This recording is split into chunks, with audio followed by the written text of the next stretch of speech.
గొంతున్న చూసుకో.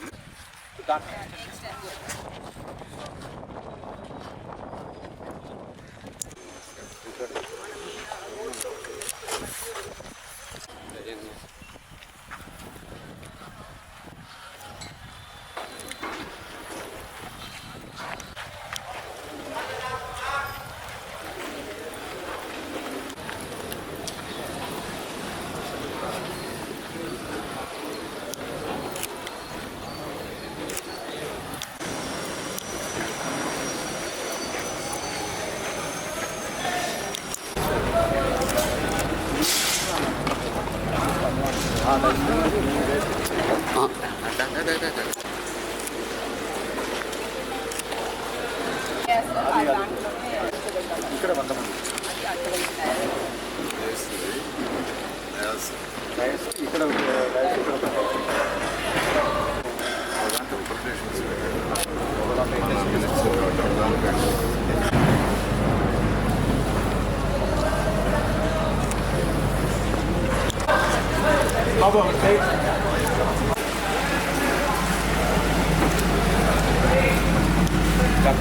ఇక్కడ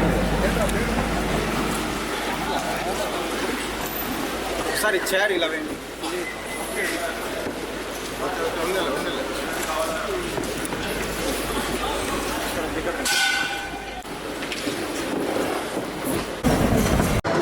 అందుకని కొంచెం ఇదే ప్లేస్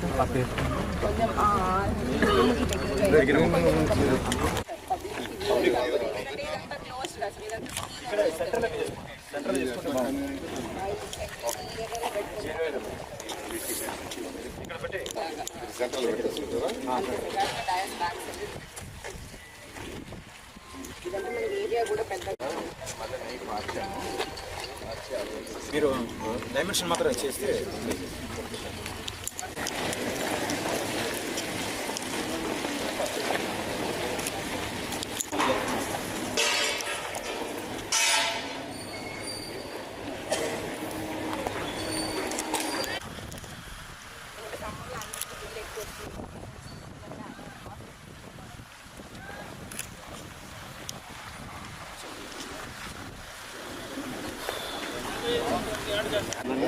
పందరేసి స్టాండింగ్ రోడ్డుకి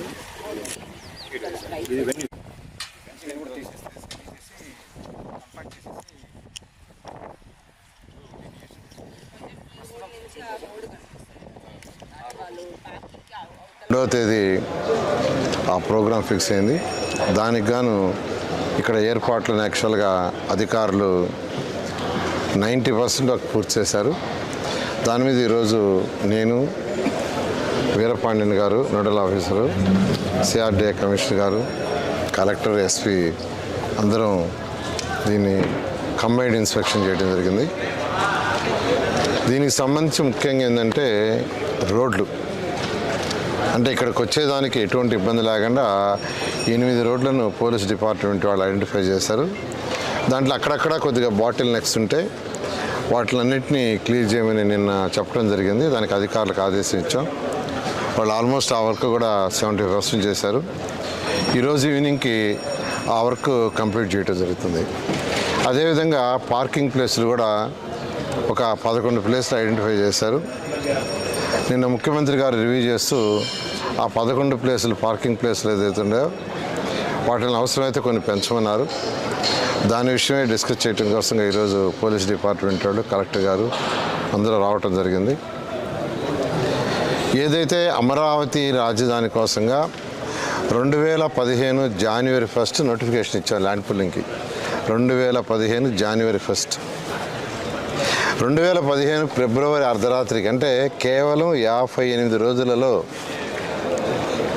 ఒక్కటంటే ఒక లిటికేషన్ లేకుండా 34,000 ఎకరాలని రైతులు ఇచ్చారు. 29,000 మంది రైతులు. అందుకని ముఖ్యమంత్రి గారు ఒకటి చెప్పారు, వారిని గౌరవించాలి మనం. కాబట్టి మీరు వేసే డయాస్లో ఒక డయాస్ మీద కొంతమంది రైతులను కూర్చొని పెట్టమంటే ఇక్కడ 3 డయాస్లు వేస్తున్నాం. ఒకటి మెయిన్ డయాసు, ఒకటి వచ్చి విఐపీల కోసంగా, మరొక డయాసు కల్చరల్. ఇక్కడ దిగి అక్కడ దిగి రారు. వాళ్ళు ఎవ్రీ మినిట్ క్యాలిక్యులేట్ చేసుకుంటుంటారు. అందువల్ల ఖచ్చితంగా ఒక ఇంటర్నేషనల్ ఎయిర్పోర్ట్ కట్టాలనే ఉద్దేశంతో, అంతేకాకుండా హైదరాబాద్ నగరం అసలు ఒక వైబ్రేషన్ వచ్చిందంటే ఆ రోజు నేషనల్ గేమ్స్ కండక్ట్ చేశారు సీఎం గారు. నేషనల్ గేమ్స్ కండక్ట్ చేసినప్పుడు అనేక ఇన్ఫ్రాస్ట్రక్చర్ వచ్చింది. అందుకని ఒక స్పోర్ట్స్ సిటీ కూడా ఇక్కడ ఏర్పాటు చేయాలని యాక్చువల్గా ఆదేశించారు. అలా ఒక స్పోర్ట్స్ సిటీ, ఒక స్మార్ట్ ఇండస్ట్రీస్, ఒక ఎయిర్పోర్ట్ రావాలంటే మరికొంత ల్యాండ్ కావాలి. దానికి కావాల్సిన ల్యాండ్ అక్విజిషన్లు తీసుకోవచ్చు. మనకున్న చట్టాల ప్రకారం ల్యాండ్ అక్విజిషన్ అయితే రైతులు నష్టపోతారు. మరొకటి రైల్వే ట్రాక్ ఉంది, రైల్వే ట్రాక్ వస్తుంది. ఆ రైల్వే ట్రాక్ సంబంధించిన వాళ్ళలో రైతులందరూ వచ్చి అడిగారు, సార్ మాది ల్యాండ్ పుల్లింగ్లో తీసుకోండి, ల్యాండ్ అక్విజిషన్ తీసుకోవద్దు, ల్యాండ్ అక్విజిషన్ అయితే మేము చాలా నష్టపోతామని. ఇవన్నీ ఆలోచించిన తర్వాత ప్రజాప్రతినిధులు కూడా, సార్ ల్యాండ్ అక్విజిషన్ అయితే రైతులు నష్టపోతారు, ల్యాండ్ పుల్లింగ్ తీసుకోమని చెప్పడం జరిగింది. ఇప్పుడు ల్యాండ్ పుల్లింగ్లో తీసుకోవాలని నిర్ణయించాం. అయితే అది కూడా ఇంకా అక్కడ ఉన్న ప్రజాప్రతినిధులతో మాట్లాడుతున్నాం, వాళ్ళు కూడా ప్రజలతో మాట్లాడమన్నాం. వాళ్ళందరి సమ్మతితో వాళ్ళందరూ ల్యాండ్ అక్విజిషన్ ఇవ్వమంటే ల్యాండ్ అక్విజిషన్ పోతాం, ల్యాండ్ పుల్లింగ్ ఇవ్వమంటే ల్యాండ్ పుల్లింగ్ అవుతాం. నిన్న కూడా ఎమ్మెల్యేలతో మాట్లాడాను, ప్రజలందరూ ల్యాండ్ పుల్లింగే తీసుకోమంటున్నారు. ఆ విధంగా వర్క్ జరుగుతుంది. 19లోనే డిజైన్ చేసాం యాక్చువల్గా. అయితే ప్రభుత్వం పోయింది కాబట్టి గత ప్రభుత్వం దాన్ని వదిలేసింది. మళ్ళా దాన్ని కూడా డెవలప్ చేయాలనే దాంతో యాక్చువల్గా యూనిటీ ఆఫ్ స్ట్రాటజీ కూడా పోయి చూసి రావటం జరిగింది. నేను 2014-19 కూడా అక్కడ విజిట్ చేసి వచ్చాను. అయితే మళ్ళీ ఇప్పుడు ఎందుకు పోయానంటే ఈ 6 సంవత్సరాల్లో వాళ్ళు అక్కడ డెవలప్మెంట్స్ కొంత చేశారు. చక్కగా టూరిజం సంబంధించి పార్కులు డెవలప్ చేశారు, సఫారీ డెవలప్ చేశారు. ఇవన్నీ చేశారని తెలిసిన తర్వాత అక్కడికి పోయి వచ్చాను. ఆ రోజు 2014-19 ఒక్కటి కూడా హోటల్ లేదు. ఇప్పుడైతే దాదాపు 16 hotels, 5 star, 4 star, 3 star hotels వచ్చినాయి. ఇవన్నీ స్టడీ చేసి వచ్చాము నేను, అధికారులు. అవన్నీ కూడా ఇంకా ముఖ్యమంత్రి గారికి వివరించలేదు, ఎందుకంటే ముఖ్యమంత్రి గారు విదేశానికి వచ్చారు కాబట్టి ముఖ్యమంత్రి గారు వివరించి దాని మీద ముందు పోవడం జరుగుతుంది. చాలండి. అమరావతి కేవలం 50-60 కిలోమీటర్ల వైశాల్యం, ఇక్కడ మళ్ళీ కొత్త అంతర్జాతీయ విమానాశ్రయం ఏర్పాటు ఎందుకని ఒక ప్రశ్న వస్తుంది.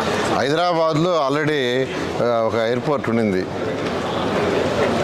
అదే ఎయిర్పోర్ట్ ఉండి శంషాబాద్ ఎయిర్పోర్ట్ కానీ రాగానే ఉంటే ఈరోజు దిగే ఫ్లైట్లకి ఎక్కడ ప్లేస్ ఉండేది కాదు.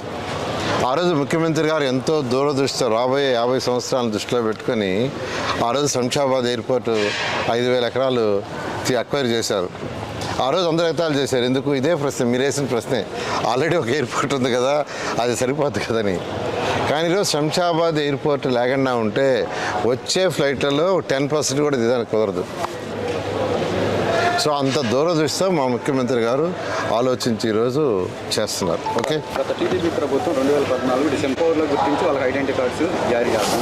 ఆ ప్రాసెస్ ఎంత అంటే వాళ్ళకి యాక్చువల్గా అప్పటి నుంచే మొదలు పెట్టామండి, ఫ్రీ ఎడ్యుకేషన్, ఫ్రీ హెల్త్. అది కాకుండా ఎవరైతే ఇక్కడ అంటే పొలం అంటే ల్యాండ్ లేని కూలీలు ఉండారో వాళ్ళందరికి కూడా యాక్చువల్గా పెన్షన్స్ ఇచ్చాం.